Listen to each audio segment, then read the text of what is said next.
Hi guys, welcome back to my channel. Welcome to another monthly reading wrap-up. Today I'm going to be telling you all about the books that I read in the month of November. I feel like this wrap-up is going to be on the shorter side just because I didn't read as many books in November, and all but one of the books I read last month are included in a reading vlog on my channel. So if you want to know any more in-depth thoughts on any of these books, I'll let you know as we go through them which books are in which vlog. But I'm excited to get into it. November was a really great reading month. All the books I read are 4 stars and above, so I'm excited to talk about all of them with you guys today. Let's just jump right in. So the first 3 books I'm going to talk about I included in a Dark Academia reading vlog. The first book I read for that video is In My Dreams I Hold a Knife by Ashley Winstead. This one follows a group of friends in then and now timelines. In the past timeline, we're seeing them in college where they all met and became friends, and one of the friends in the group was actually murdered while they were in school. And then in the present timeline, it is 10 years later at their college reunion and they're all getting back together, and a whole bunch of secrets surrounding the murder of their friend are starting to come to light. And I gave this book 4.25 stars. I really enjoyed it. It was very fast paced. All the chapters are really short, so it makes you just want to keep reading, and it was really hard to put this book down. It has a twisty ending that I thought was so well done. I found all the characters to be extremely interesting. A lot of people say they don't like the main character in this book, but I actually didn't mind her. I found myself relating to her in some ways. I really liked the discussions in here about college. I feel like college is often romanticized, especially in Dark Academia. So I liked that this book kind of touched on how the college experience sometimes can be a rough place for some people, and a lot of people experience dark and hard times, and I could really relate to those discussions a lot. So I liked that this book touched on that. I never got super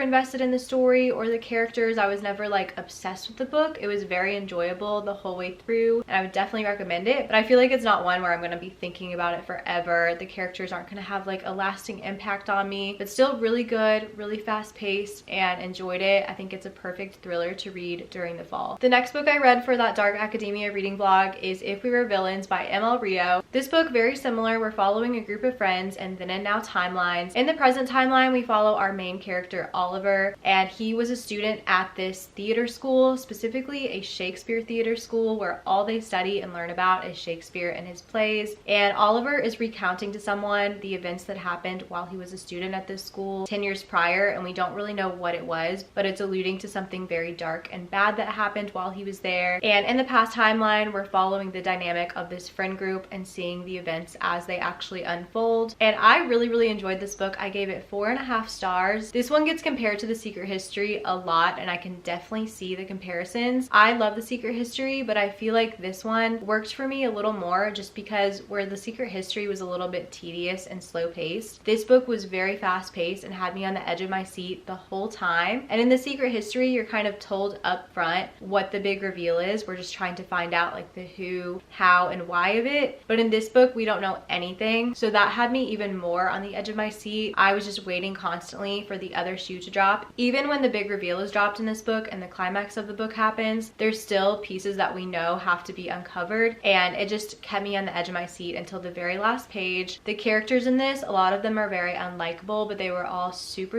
interesting and fascinating to follow. This book did give me the 5-star feeling at times. I felt like there was a little something missing. Like I felt like the ending could have gone one step further, and this probably would have been a 5-star for me, but I really liked it. You're gonna hear mixed things in this book about the Shakespeare in it because like I said, they do go to a Shakespeare school. So Shakespeare is heavily alluded to throughout this, and one thing the students all do is they will quote Shakespeare to one another. People are really split on whether or not the Shakespeare added to their experience or took away from it. I've heard people critique this book saying that because they don't know anything about Shakespeare, they felt like this book wasn't as impactful and it really confused them and distracted them. But I personally feel like you don't need to know anything about Shakespeare going into this, because I know next to nothing about Shakespeare, and whenever they're quoting it to one another, reading Shakespeare is like reading a foreign language to me. But for me, I could just use context clues and skim over what they were quoting and still completely understand everything. So it did take a little bit of getting used to them quoting Shakespeare, but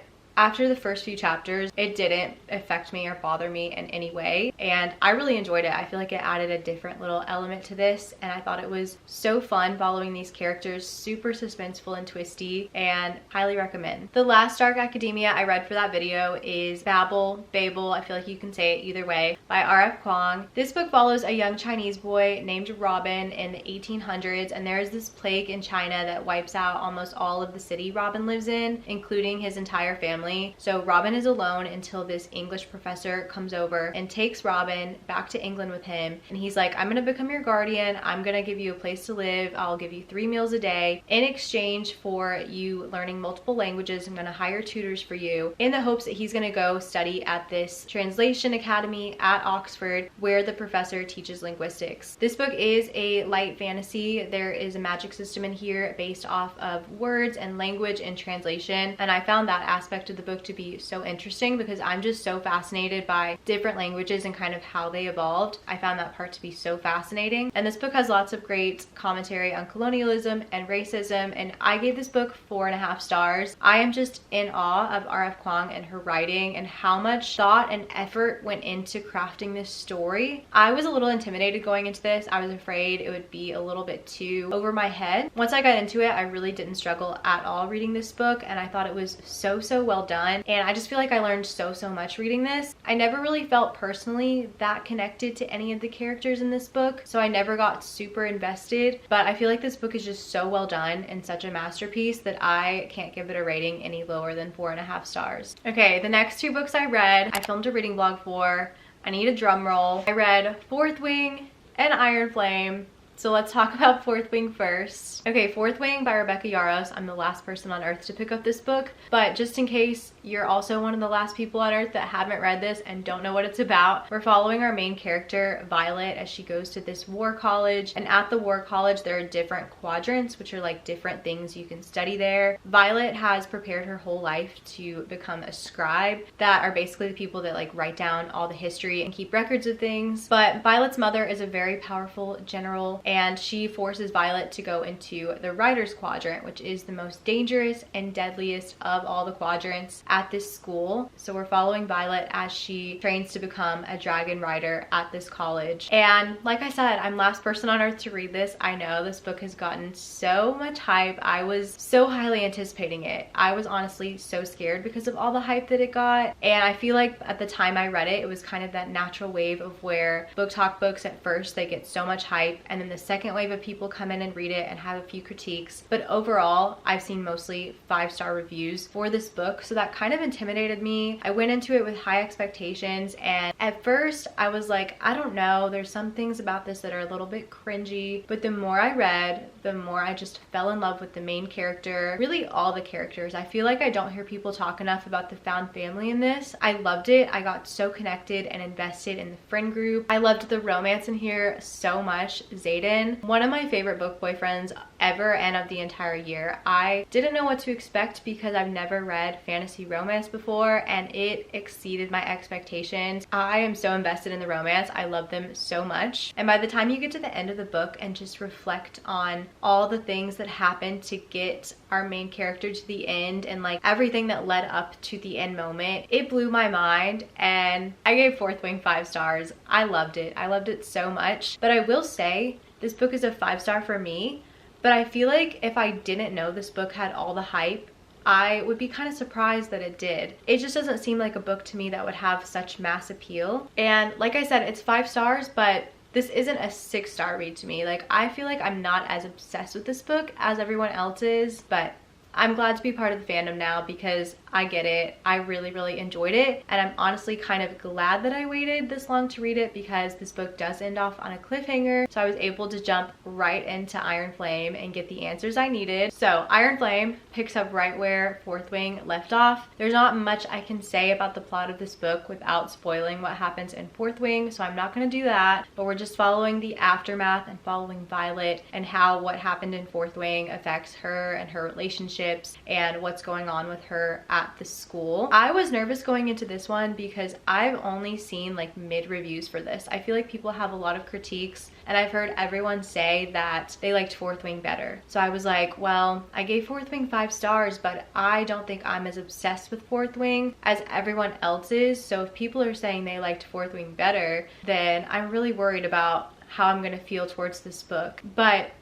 I loved this book more than Fourth Wing. I'm like, are we reading the same book? Because this book is split into 2 parts. Part 1 is like a 6-star read for me. One of the best things I have ever read, really and truly. If part 1 was its own book, it would be the best book I've read of the year. Part 2, I will say, slowed down a bit for me, and I could start to see where some of people's critiques were coming in. Part 2, I didn't love the direction the story took, but it was kind of necessary for the way the plot's developing. It just wasn't as enjoyable to read about, I think. A lot of info dumping. It did make the story slow down a bit, but I think the thing for me that really just shined all throughout is the romance. And in Fourth Wing, I felt like if the romance wasn't included, the book would still be just as strong because I love the characters and love the storyline still. But in this one, I do think the romance just really made this book shine and stood out to me and made me just so much more invested in the story and the characters, and I absolutely loved it. I will say my one critique of this book is I can see why some people feel like this book was written in a rush, because some of the parts of the magic system and just certain things in here I feel like aren't fully explained. I'm hoping that everything kind of comes together later and we'll get more explanation on stuff, but some of it I'm like, am I not understanding this because it wasn't described well, or am I just not a big of enough fantasy reader to get what they're saying? So that's my only thing with this, but it wasn't enough for me to say this book is anything less than 5 stars. I think this is one of the best books I've read this year. I liked it so much more than Fourth Wing, but both are 5 stars to me. Absolutely loved it. And if there's anyone out there that liked this book better than Fourth Wing, let me know, because right now I feel like I'm the only person who liked this book more. But highly recommend. I totally see the hype with this series, and I can't wait for book 3, but I want Rebecca to take her time and flesh everything out and make it perfect, because I will wait for an amazing book. And then the last book I read in November is Never Lie by Frida McFadden. Frida McFadden and I don't have the best track record. I haven't read too many of her books. I think I've read like 3, but none of them I've rated very highly, and I feel like everyone else loves her books so much. I just don't really see the hype, and I've heard that she kind of plagiarizes some of her books, so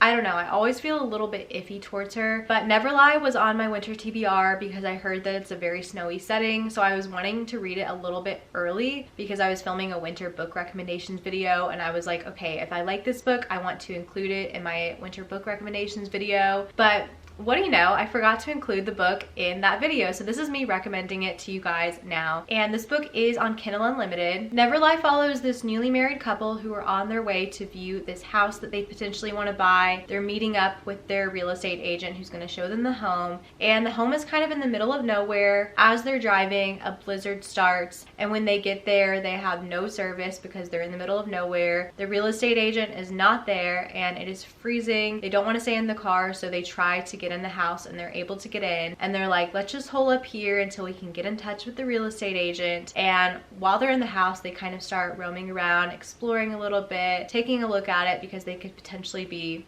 buying this home, and they soon discover that the home belonged to this famous psychiatrist who actually went missing. No one really knows what happened to her. So in the past timeline, we actually get the perspective of this psychiatrist, and in the present timeline, we're following the perspective of the wife in this couple as she's kind of figuring things out in this home and about the psychiatrist. And I gave this book 4 stars. It's my favorite book by Frida McFadden that I've read so far. Definitely a popcorn thriller. It kept me entertained the entire time. I guessed a part of the reveal, but not the whole thing, and it really had me so shook. Like, I did not expect things to play out the way that they did, and I would highly recommend this one for the winter time because it does take place, like I said, in a blizzard. There's snow coming down constantly, and it just made me feel like so claustrophobic and freaked out. I feel like reading this in the winter, especially if it's snowing, would really hit, so I highly recommend. And those are all the books I read in the month of November. Again, if you want to hear any more thoughts on the books that I filmed reading vlogs for. Make sure you check those out. Let me know what you guys read in November in the comments below. Let me know if you've read any of the books that I read in November and what your thoughts are on them. Give this video a thumbs up if you liked it. Hit the red subscribe button to stick around to my channel so you don't miss any future book videos from me. And I will see you guys so soon in my next video. Bye guys.